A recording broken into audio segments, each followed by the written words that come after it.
আমেরিকার president Donald Trump মনে হয় গেছে। তিনি এখন ভাবছেন যে আমেরিকাতে তো আর পাবনা নাই, না হলে সেখানেই না হয় যেতাম, এরকমটাই ভাবছেন। তিনি কি বলেছেন শোনেন, মানে কতটা উন্মাদ হলে এই কথা তিনি বলতে পারেন আর কতটা আতঙ্কিত হলে এই কথা তিনি বলতে পারেন, মনোযোগ দিয়ে শোনেন।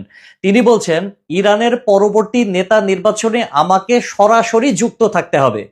আমি ছাড়া তারা যদি কোনো নতুন নেতা নিয়োগের চেষ্টা করে তবে তারা স্রেফ সময় নষ্ট করবে।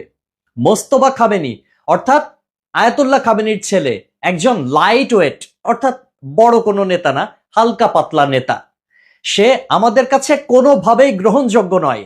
আমি কোনো পুতুল সরকার চাই না, কিন্তু এমন কাউকে চাই যে আমেরিকার সাথে আলোচনা করতে সক্ষম। আমার সম্মতি ছাড়া তেহরানে নতুন কোনো ক্ষমতা কাঠামো গড়ে ওঠা অসম্ভব। অর্থাৎ ইরান নতুন নেতা নির্বাচনের ক্ষেত্রে একেবারে সঠিক লাইনে আছে। যেহেতু ট্রাম্প এটার বিরোধিতা করেছে, তার মানে তারা সঠিক লাইনেই আছে। খামেনির ছেলেকে তারা নতুন নেতা নির্বাচন করছে, এ কারণে ট্রাম্পের ঘুম হারাম হয়ে গিয়েছে।